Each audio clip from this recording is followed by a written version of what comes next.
আসসালামু আলাইকুম। আজকে ২০২৪ সালের সবচেয়ে মর্মান্তিক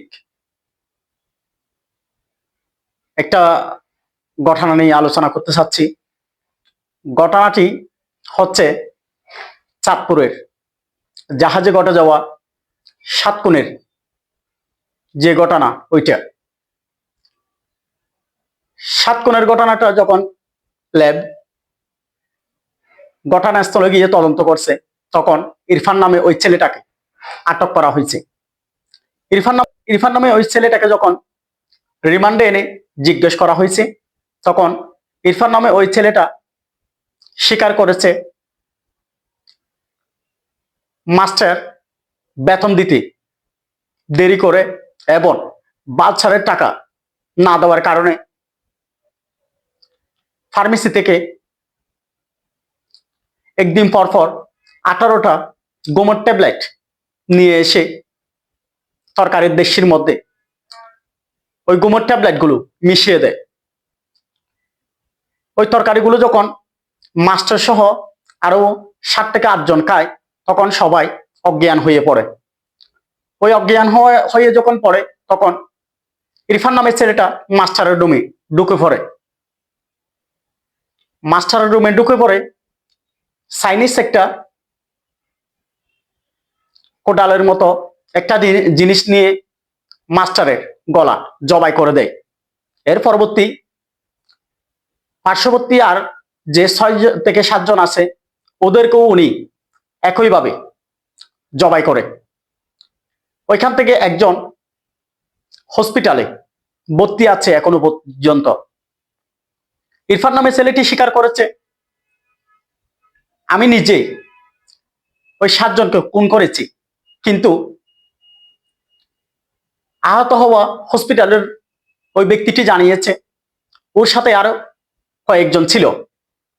তাহলে বোঝাই যাচ্ছে ঘটনাটা 7 জন মানুষকে খুন করা একজনের পক্ষে কখনো সম্ভব না। এই ঘটনার আরো তদন্তের মাধ্যমে ঘটনাটি আসলে কি, কিভাবে খুন করা হয়েছে, এটা কি পরিকল্পিত কোনো ঘটনা, খুনের সাথে আরো কেউ জড়িত, এই ঘটনাটা আরো বেশি তদন্তের মাধ্যমে উন্মোচন করা হোক। এর আগেও আমরা জানি মাদ্রাসায় পড়ুয়া একজন ছেলে ফেঁসে যাচ্ছিল ওর মায়ের খুনের ঘটনায়, কিন্তু পরবর্তী তদন্তে উঠে আসলো মায়ের খুনি ওই ছেলেটা নিজে নয়, অন্য একটা লোক। সেই সুবাদে বলতে পারি এই ঘটনাটাও পুনঃতদন্ত করা হোক আরো বেশি, যাতে 7 জন মানুষকে যে খুন করেছে, যারাই বা ওই খুনের সাথে জড়িত, আসল শাস্তিটা ওদেরকে দেওয়া হোক। কারণ এই খুনে যদি এই ছেলেটা নিরাপরাধ হয়ে থাকে, ওই ছেলেটাকে বেকসুর খালাস দেওয়া হোক।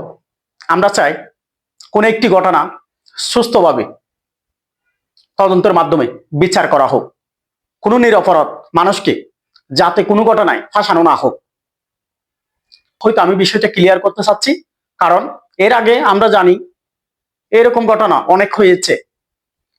আসল খুনিকে শাস্তি দেওয়া হোক, নিরপরাধ কোনো ব্যক্তি কোনোভাবে শাস্তির আওতাধীন যাতে না হয়। আমাদেরকে আরো বেশি সচেতন হতে হবে, উচ্চপদস্থ কর্মকর্তা কর্মচারীর সাথে আরো বেশি ভালো আচরণ করতে হবে। কারণ আমরা জানি না কোন সময় কি হয়ে যায়।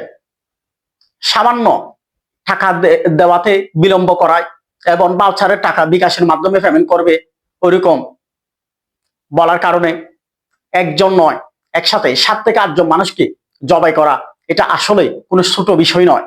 এই বিষয়টাকে সুষ্ঠু তদন্তের মাধ্যমে আরো বেশি ক্লিয়ার করা হোক, আরো বেশি উন্মোচন করা হোক, আসল খুনিকে শাস্তি দেওয়া হোক।